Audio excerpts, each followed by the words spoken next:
Hello दोस्तों। आज मैं जो आपको कहानी सुनाने जा रही हूँ वो कहानी है नागिन माँ की कहानी। तो चलिए दोस्तों, देखते हैं नागिन माँ की कहानी। नागपुर के जंगल में एक खूबसूरत नागिन रहती थी जिसका नाम था विशाखा।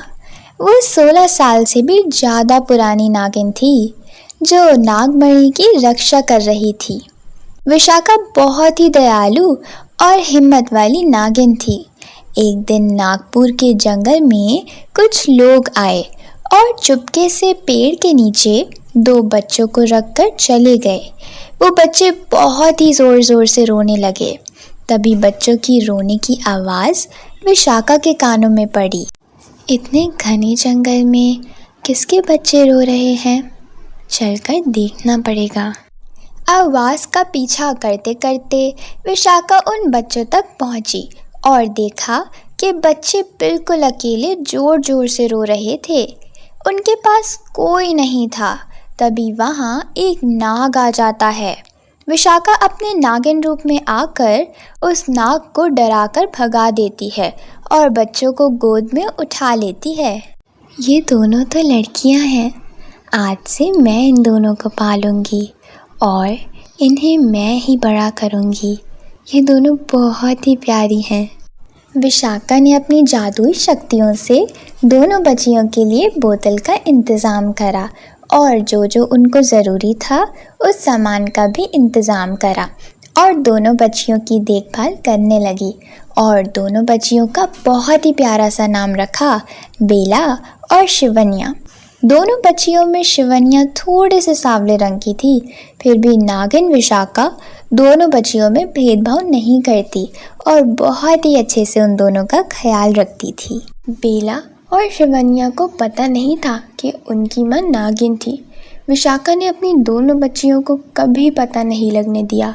हर वक्त विशाखा उन दोनों का ख्याल रखती, हर बुरी चीज़ और जंगल में बुरे जानवरों से उनकी हिफाजत करती। देखते ही देखते दोनों बच्चियां बेला और शिवन्या 18 साल की हो गई। हर रात को विशाखा को अपने नागिन रूप में आना था, इसीलिए वो बेला और शिवन्या को सुलाकर जंगल की तरफ चल पड़ती। एक दिन विशाखा बेला और शिवन्या को सुलाकर जंगल की तरफ निकल पड़ती है। तभी बेला और शिवन्या उठ जाते हैं। ये माँ हमें हर रोज़ सुलाकर कहाँ चली जाती है? चलो बेला, चलकर देखते हैं। नहीं नहीं, माँ गुस्सा होगी। अरे कुछ नहीं होगा, चलो चलकर देखते हैं। बेला और शिवन्या उठकर अपनी माँ के पीछे जंगल की तरफ निकल पड़ते हैं और दोनों देखती हैं कि नागिन शिवन्या कुछ दूर जाकर धीरे धीरे से अपने नागिन रूप में आने लगी। ये देखकर बेला और शिवन्या बहुत ही ज़्यादा डर जाते हैं और चिल्लाते हैं। नागिन विशाखा पीछे मुड़कर देखती है तो उसकी दोनों बच्चियां बेला और शिवन्या खड़ी होती हैं। वो बहुत ही ज़्यादा दुखी हो जाती है। तुमने हमें धोखा दिया है, तुम हमारी माँ नहीं हो, तुम तो कोई नागिन हो। हाँ, तुम हमारी माँ नहीं हो सकती, हमें तुम्हारे साथ नहीं रहना, हम कहीं और रह लेंगे, हम जा रहे हैं यहाँ से। बच्चों, ऐसा मत कहो, मुझे छोड़कर मत जाओ, मैं तुम दोनों से बहुत प्यार करती हूँ, मैं ही तुम्हारी माँ हूँ। बेला और शिवन्या दोनों अपनी माँ को छोड़कर वहाँ से चले जाते हैं। नागिन विशाखा ज़ोर ज़ोर से रोने लगती है क्योंकि वो अपनी दोनों बच्चियों से बहुत प्यार करती थी। बेला और शिवन्या दोनों अपनी माँ को छोड़कर जंगल में रात भर भटकते भटकते सुबह गांव में पहुंच जाते हैं।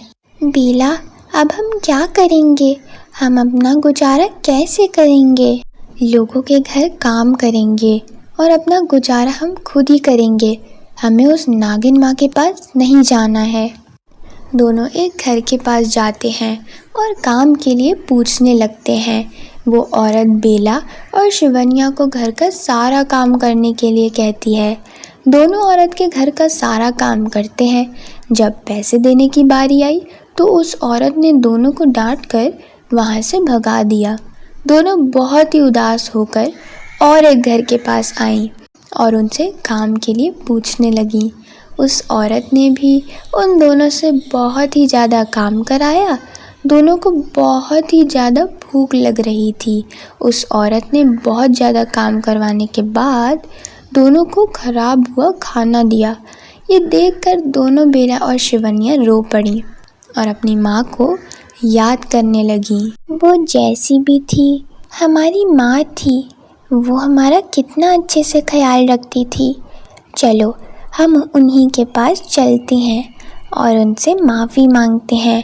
हमने उनके साथ बहुत ही ज़्यादा बुरा बर्ताव किया है। वो दोनों जंगल में भागते भागते अपने घर वापस आईं तो देखा कि उनकी माँ घर में नहीं थी। दोनों बेला और शिवन्या जंगल में अपनी माँ को ढूंढ रही थी। तभी उन्हें जंगल में एक साधु बाबा मिलते हैं। वो साधु बाबा नागिन विशाखा को बहुत ही सालों से जानते थे और बेला और शिवन्या के बारे में भी जानते थे।